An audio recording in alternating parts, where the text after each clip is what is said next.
सेवा जोहार साथियों, मैं राजा मरकाम और आप देख रहे हैं खबर गोंडवाना।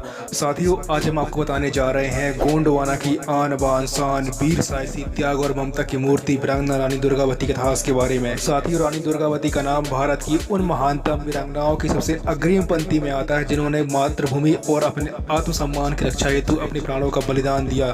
रानी दुर्गावती कलिंजर के राजा कीरत सिंह की पुत्री और गोंड सम्राट राजा दलपत शाह की पत्नी थी। इनका राज्य दूर दूर तक फैला हुआ था। रानी दुर्गावती बहुत ही कुशल शासक थी। इनके शासनकाल में प्रजा बहुत सुखी थी और राज्य की ख्याति दूर दूर तक फैल चुकी थी। इनके राज्य पर न केवल अकबर ही नहीं बल्कि मालवा के शासक बाज बहादुर की भी नजर थी। रानी ने अपने जीवन काल में कई युद्ध लड़े और उनमें कई में विजय पाई। रानी दुर्गावती का जन्म चंदेल राजा कीर्त राय या कीर्ति सिंह चंदेल के परिवार में कलिंजर के किले में 5 अक्टूबर 1524 ईस्वी में हुआ था। राजा कीरत राय की पुत्री का जन्म दुर्गा अष्टमी के दिन होने के कारण उनका नाम रानी दुर्गावती रखा गया। वर्तमान में कलिंजर उत्तर प्रदेश के बांदा जिले में आता है। इनके पिता राजा कीरत राय का नाम बड़े ही सम्मान से लिया जाता था। इनका संबंध उस चंदेल वंश से था जो राजा विद्याधर ने महमूद गजनबी को युद्ध में खदेड़ा था और विश्व प्रसिद्ध खजुराहो के कंदारिया महादेव मंदिर का निर्माण करवाया था। दुर्गावती का बचपन उस माहौल में बीता जिस राजवंश ने अपने मान सम्मान के लिए कई लड़ाइयां लड़ी। दुर्गावती ने इसी कारण बचपन से ही अस्त्र शस्त्र की शिक्षा प्राप्त कर ली थी। दुर्गावती जब विवाह योग्य हुई तब 1542 में उनका विवाह गोंड सम्राट महाराजा संग्राम शाह के पुत्र दलपत शाह के साथ संपन्न हुआ। दोनों पक्षों की जाति अलग अलग थी। राजा संग्राम शाह का राज्य बहुत ही विशाल था। उनके राज्य में 52 गढ़ थे और उनका राज्य वर्तमान मंडला, जबलपुर, नरसिंहपुर, होशंगाबाद, भोपाल, सागर, दमोह और वर्तमान छत्तीसगढ़ के कुछ हिस्सों तक फैला हुआ था। गोंड राजवंश और राजपूतों के इस मेल से शेर शाह सूरी को करारा झटका लगा। शेर शाह सूरी ने 1545 को कलिंजर पर हमला कर दिया और बड़ी मुश्किल से कलिंजर के किले को जीतने में सफल भी हो गया, परंतु अचानक हुए बारूद के विस्फोट में वह मारा गया। 1545 में रानी दुर्गावती ने एक पुत्र को जन्म दिया।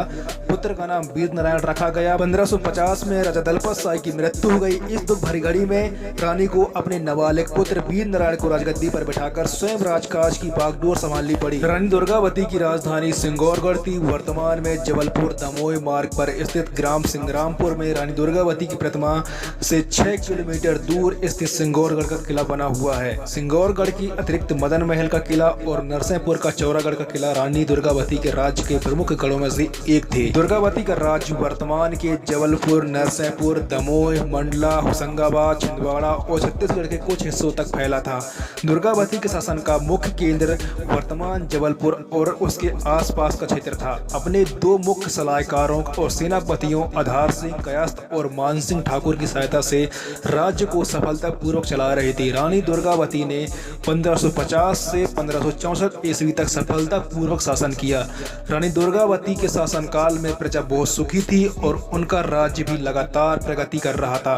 रानी दुर्गावती के शासनकाल में उनके राज्य की ख्याति दूर दूर तक फैल गई थी। रानी दुर्गावती अपने शासनकाल में कई मठ, इमारतें और तालाब बनवाए। इनमें सबसे प्रमुख है जबलपुर का रानी ताल जो रानी दुर्गावती ने अपने नाम पर बनवाया। उन्होंने अपनी दासी के नाम पर चेरीताल और दीवान आधार सिंह के नाम पर आधार ताल बनवाया। दुर्गावती ने अपने शासनकाल में जात पात से दूर रहकर सभी को समान अधिकार दिए। उनके शासनकाल में गोंड, राजपूत और कई मुस्लिम सेनापति भी मुख्य पदों पर आसीन थे। दुर्गावती ने वल्लभ संप्रदाय के स्वामी विट्ठल नाथ का स्वागत किया। दुर्गावती को उनकी कई विशेषताओं के कारण भी जाना जाता है। वे बहुत सुंदर होने के साथ साथ बहादुर और योग्य शासिका भी थी। उन्होंने दुनिया को यह बतलाया कि दुश्मन के आगे सिर झुकाकर अपमानजनक जीवन जीने से अच्छा मृत्यु को धारण करना है। शेर शाह सूरी के कलिंजर के दुर्ग में मरने के बाद मालवा पर सुजात खान का अधिकार हो गया, जिसे उसके बेटे बाज बहादुर ने सफलतापूर्वक आगे बढ़ाया। गोंडवाना राज्य की सीमा मालवा को छूती थी और रानी के राज्य की ख्याति दूर दूर तक फैल चुकी थी। मालवा के शासक बाज बहादुर ने रानी को महिला समझकर कमजोर समझा और गोंडवाना पर आक्रमण करने की योजना बनाई। बाज बहादुर इतिहास में रानी रूपमती के प्रेम के लिए भी जाना जाता है। 1556 में बाज बहादुर ने रानी दुर्गावती पर हमला कर दिया। रानी की सेना बड़ी बहादुरी के साथ युद्ध में लड़ी और बाज बहादुर को युद्ध में हार का सामना करना पड़ा और रानी की सेना की जीत हुई। युद्ध में बाज बहादुर की सेना को बहुत नुकसान हुआ। इस विजय के बाद रानी का नाम और प्रसिद्धि और अधिक बढ़ गई। 1562 ईस्वी में अकबर ने मालवा पर आक्रमण कर मालवा के सुल्तान बाज बहादुर को परास्त कर मालवा पर अधिकार कर लिया। अब मुगल साम्राज्य की सीमा रानी दुर्गावती के राज्य की सीमाओं को छूने लगी थी। वहीं दूसरी तरफ अकबर के आदेश पर उसके सेनापति अब्दुल माजिद खान ने रीवा राज्य पर भी अधिकार कर लिया था। अकबर अपने साम्राज्य को और अधिक बढ़ाना चाहता था, इसी कारण वह गोंडवाना साम्राज्य को हड़पने की योजना बनाने लगा। उसने रानी दुर्गावती को संदेश भिजवाया कि वह अपने प्रिय सफेद हाथी सरमन और सूबेदार आधार सिंह को मुगल दरबार में भेज दे। रानी अकबर के मंसूबों से भली भांति परिचित थी। उसने अकबर के बात मानने से साफ इनकार कर दिया और अपनी सेना को युद्ध की तैयारी करने का आदेश दे दिया। इधर अकबर ने अपने सेनापति आसफ खान को भी गोंडवाना पर आक्रमण करने का आदेश दे दिया। आसफ खान एक विशाल सेना लेकर रानी पर आक्रमण करने के लिए आगे बढ़ा। रानी दुर्गावती जानती थी कि उसकी सेना अकबर की सेना के आगे बहुत छोटी है।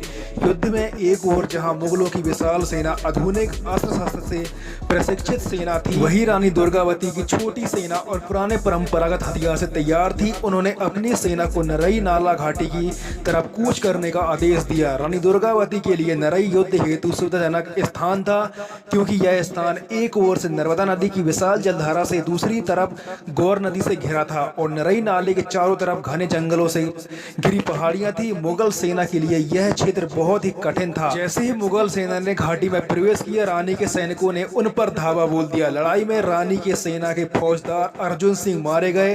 अब रानी ने स्वयं ही पुरुष वेश में धारण कर युद्ध का नेतृत्व किया।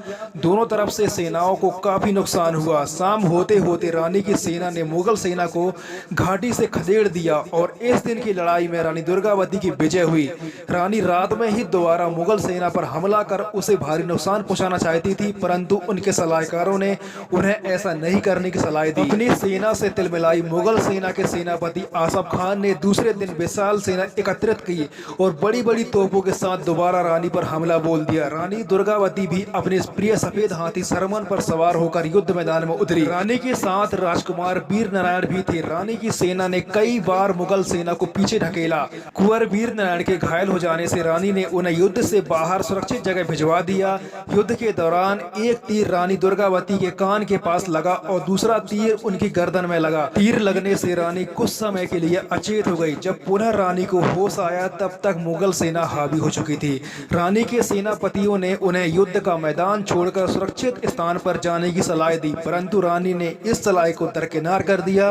अपने आप को चारों तरफ से घिरता हुआ देख रानी ने अपने शरीर को शत्रु के हाथ न लगने देने की सौगंध खाते हुए अपने मान सम्मान की रक्षा हेतु अपनी तलवार निकाली और स्वयं तलवार घोंपकर अपना बलिदान दे दिया और इतिहास में वीरांगना रानी दुर्गावती सदा सदा के लिए अमर हो गई। जिस दिन रानी ने अपना बलिदान दिया वह दिन 24 जून 1564 ईस्वी का था। अब संपूर्ण भारत में प्रतिवर्ष 24 जून को बलिदान दिवस के रूप में मनाया जाता है और रानी दुर्गावती को याद किया जाता है। रानी दुर्गावती के बलिदान के बाद कुंवर वीर नारायण चौरागढ़ में मुगलों से युद्ध करते हुए वीर गति को प्राप्त हुए। अब संपूर्ण गोंडवाना पर मुगलों का आधिपत्य हो गया। कुछ समय पश्चात राजा संग्राम साय के छोटे पुत्र रानी दुर्गावती के देवर और चांदागढ़ के राजा चंद्र साय को अकबर ने अपने अधीन गोंडवाना का राजा घोषित किया और बदले में अकबर ने गोंडवाना के 10 गढ़ लिए। वर्तमान में जबलपुर जिले में जबलपुर और मंडला रोड पर स्थित बरेला के पास नरई नाला वह स्थान है जिधर रानी दुर्गावती वीर गति को प्राप्त हुई थी।